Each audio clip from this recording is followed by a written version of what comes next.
देखिए ये है वॉइस का इंट्रोगेटिव भाग।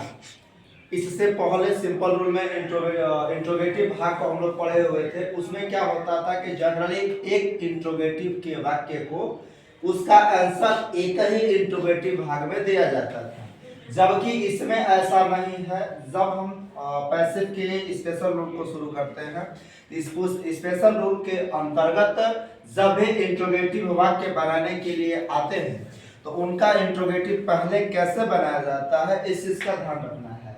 इंट्रोगेटिव दो तरह का होता है, एक होता है हेल्पिंग वर्ब इंट्रोगेटिव और एक होता है क्वेश्चन वर्ब इंट्रोगेटिव। ये हम लोग पढ़ रहे हैं अभी हेल्पिंग वर्ब इंट्रोगेटिव। देखिए एक नियम है, जब एक्टिव वॉइस का वाक्य हेल्पिंग वर्ब इंट्रोगेटिव में रहे तो उसका पैसिव थर्ड स्टेप के अनुसार बनाते हैं, जो तीनों ही स्टेप यहाँ पे लिखे गए हैं।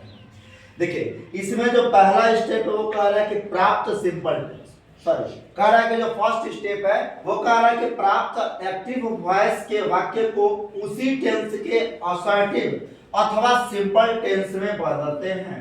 तो जो पहला स्टेप, हमको यही वाक्य प्राप्त हुआ है एग्जांपल के तौर पे, इसका क्या करना है कि उसी टेंस में, ध्यान रखना है ये जिस टेंस में होगा उसी टेंस में किसे बदलना है, उसके साधारण वाक्य असर्टिव में बदलना है। तो जब इसका हम साधारण वाक्य चेंज करेंगे तो होगा यू आर स्टीलिंग द, ठीक है, ये हो गया आपका पहला स्टेप कंप्लीट। सेकंड स्टेप कह रहा है कि प्राप्त सिंपल टेंस अर्थात अफर्मेटिव वाक्य को, जो हमें ये वाक्य प्राप्त हुआ है, इससे ये प्राप्त हुआ और इससे हमें आगे लाना है। सेकंड स्टेप वही कह रहा है कि जो प्राप्त सिंपल टेंस अर्थात अफर्मेटिव वाक्य जो हमें ये प्राप्त हुआ है को टेंस के नियमानुसार पैसिव में बदलते हैं। अब इसका क्या करना है, पैसिव बदलना है। जब इसका पैसिव बदलेंगे तो क्या होगा, द वाज, ये आ गया इधर। हेल्पिंग वर्ब लगाएंगे, किस टेंस में है, प्रेजेंट के कंटीन्यूअस में।